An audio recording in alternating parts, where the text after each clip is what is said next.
Hello, hello, hey, sweet people, and welcome to another episode of Inglês no Rádio. My name is Foster, and I'm here with Alexia. Hello, everyone. Hi, Foster. Alexia. How are you doing today? I'm doing fine. Thank you. What about you? I am doing fantastic because this week on the show, we are talking about something that I am super interested in, something that I've wanted to talk about with you for a long time, and something that I think is really important. Okay, let's do it. And I already know that it's going to be a little bit harder for us students. Yes. So today we are talking about something that's can be a little bit complicated. A lot of people will probably think, oh God, why are Alexia and Foster talking about this? But it's our show, so I don't care. We're doing it. Okay, so Foster, you're very excited, and let me know why. Because this week we are going to talk about cognitive bias. I know that sounds scary, but first, do you understand? Have you heard those two words together before? Cognitive bias? Yes, of course. Okay. Not of So, course, but yes, I did. okay. So, cognitive has to do with cognition, the way we think, right? And Yeah. do you understand the word bias? It can be like duplo. Mm, Okay, explain to me. what do you mean, duplo? Não é duplo sentido, mas assim, A it's bias? how Hmm. you understand the information that it's getting to you. Okay. So, I just looked up a definition for bias because it is hard to explain. So, bias, according to the dictionary, prejudice in favor of or against one thing, person, or group compared with another, usually in a way that is considered unfair. Um, yeah, essentially, bias is just thinking in a way that is not totally rational. Does that make sense? Yes, but I already have a lot of questions. Okay, so let me read the definition of cognitive bias, and then you can ask as many questions as you want. Okay? Okay. Okay, so a cognitive bias is a systematic error in thinking that occurs when people are processing or interpreting information in the world around them, and it affects the decisions and judgments that they make.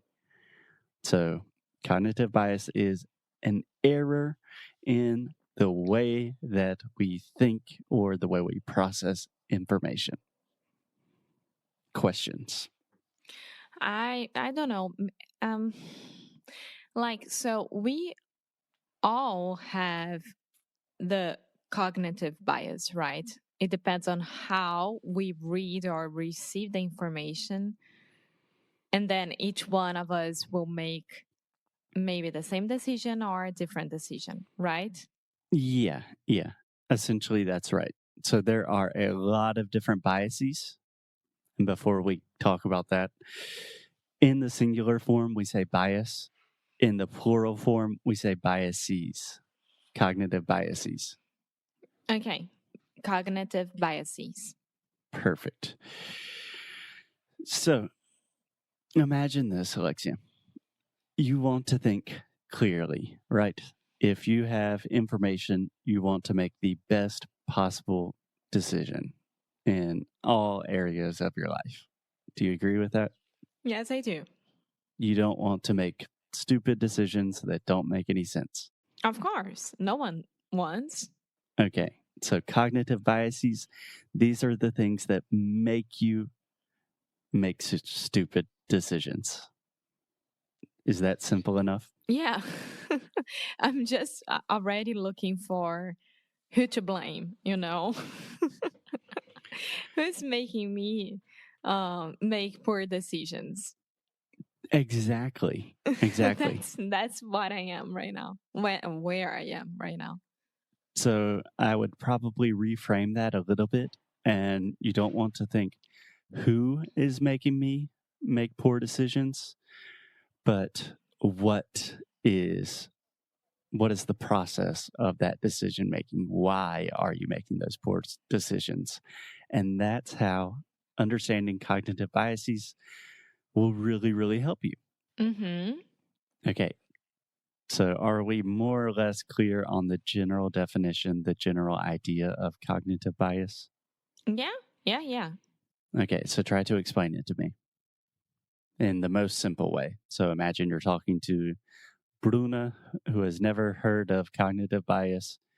What is the most simple way you could explain it? It's a way that you understand that the information that you're receiving, and it makes you change or improve your judgment about something. Exactly. Yeah, I think that's pretty good. It's a way of understanding why we make bad decisions. Yeah.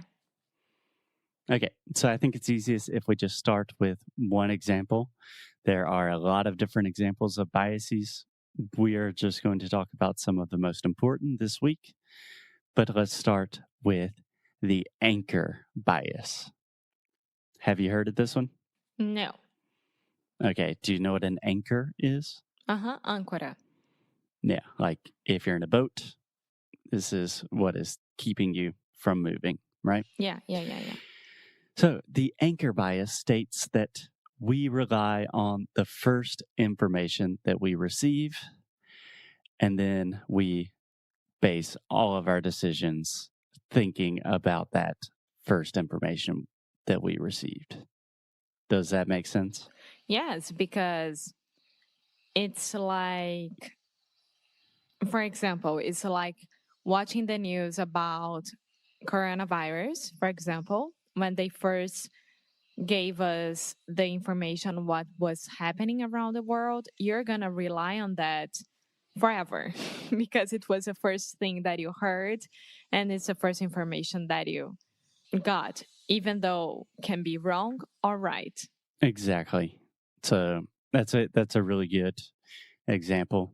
For example, in at the very beginning of coronavirus, there were a lot of people saying that, oh, this is just like influenza. This is essentially the flu. And I remember my dad just repeating that phrase at the beginning of the pandemic before it was really serious. He was just saying, oh, it's just like the flu. Like, we don't need to worry about it. Even though there was a lot of new information saying, no, no, no, this is very important. This is way more serious than the flu. In my dad's head, he was thinking, oh, the first thing I heard about it was it's pretty much the flu. So I'm not going to change the way I think. Yeah, and everything after that, it's just like the media is making everyone very worried. So I don't know why. But yeah, I get it. That's the first thing. Okay, great. So the first time I learned about anchor bias was during business school when I was studying for my master's. And a lot of people use anchor bias in pricing and sales. So let's take the example of, let's say you were going to buy a new car, okay? Mm-hmm. And the car salesman says, here is a new car, it's $10,000. Do you think, okay, that's a good price? Let me think about it for a little bit and I will come back. And then when you return to the car place, he says, okay, this car is $20,000. What are you going to think? I'm gonna be like, wait, what? What just happened here? It was 10,000, now it's 20,000. What's going on? Why are you trying to cheat? Exactly. Because the first price you heard was 10,000. So automatically you think, okay, the price of this car is 10,000.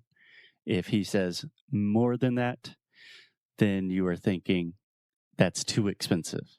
And it doesn't really matter about the value, the true value of the car. Do you see what I'm saying? Yeah, I do. I do understand because when my first, very, very first job was at a um brand called Triton, Hmm. and I used to work as a sales girl, and it was during Christmas, I think, and right before Christmas, so like 1 month before Christmas, they used to hire all the prices of all the clothes. So They used to when raise all the prices, yeah, to raise. And then by the time that it was everything on sale, they used to low lower the prices. lower the prices to the actual prices. And Yeah, they would say that it was on sale, but it wasn't. It was just like a way of doing it. And I imagine that most of the brands they do that as well. of course. And Alexia, I know you are a girl that loves a good sale. You love a I good love a good deal. deal. And I think that's cool. That's a cute thing, but it's a classic example of anchor bias. So let's Yes, say, what's a store that you like to go to? mango. Okay, Mango, the clothing store. If they have a new shirt that you really like and you think that the shirt is normally like $50, but it's on a super sale and it's $20, what are you thinking? I'm thinking that's a great deal. Let's do it. Exactly. But even if you had all of the information and I told you, okay, this shirt really cost $7, so you are paying way too much at $20, you still think, no, no, no, but it's on sale. It's a good deal. I'm gonna be pissed, but I can't buy directly from the fabrica, you know? I wish I could. That's my only way to buy it. Yeah. Okay. That's kind of a different story. What I'm saying is if the price is lower than you were expecting because you have this initial thought, okay, this is the price. Now it's lower. Automatically, that seems like a good deal when in reality, nothing, the true value of that product has not changed. Yeah. Yeah.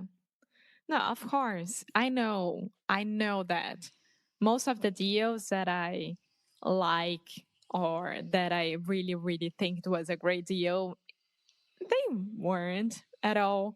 But I mean, what can I do? Yeah. No, the anchor bias is a really, really difficult thing to think about.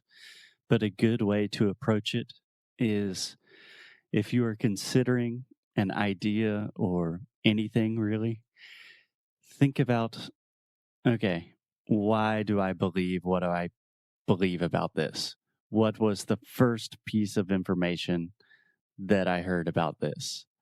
And think about how that is affecting your decision making today. Does that help? Yeah, I'm thinking about all the deals that I did like this past 3 months, and I'm like, yeah, they got me there. Yeah. An example that of anchor biases that happens to me all of the time is when I'm looking at something online. If you can buy something like in packs, Mm-hmm. then I always do that. So, for example, when I was recently buying guitar strings online, and I think one pack of guitar strings is like $12, but I believe 3 packs was like $28. So I'm saving, I don't know, like 30%, right? Yeah. In reality, I don't need 3 packs of guitar strings. In reality, I'm still paying too much for them. But because I think I'm getting a good deal, because the original thing I saw was $10, that's the anchor bias. Yeah. And another thing that I do as well, for example, when I am in the United States and I'm looking at my favorite stars online, like anthropology, um, they sell other brands, right? It's not like their own brand, right? So Own. own. There we go. Yeah. So I look at the brand that I like, and then I go to their website and I see how much it is on their website and not on Anthropology, Right. because it's usually cheaper on their website, because I don't know, Anthropology gets 20% or 15%. So they had to higher their prices They on have to raise their oh my prices. God, raise their prices on Anthropology. So they get a little bit of money from that sale. Exactly. So just to clarify, normally we say raise prices or lower prices. Yeah. But directly on their websites is cheaper. So that's what I do. And Yeah, I'm like, that you is didn't get me. that is one good way to combat anchor bias, is to have multiple points of information. Yeah. Okay, cool. So are you excited to talk about more biases this week? Well, I am, but I'm not at the same time, because I'll see how dumb I am with a lot of things. Maybe, but I would say that's a negativity bias because you're not dumb. You're just learning new things. I know. And we'll Thank talk you. about negativity bias later. Okay. Okay. Thank you, guys. Thank you, Alexia. We will be back in your ears tomorrow. Bye.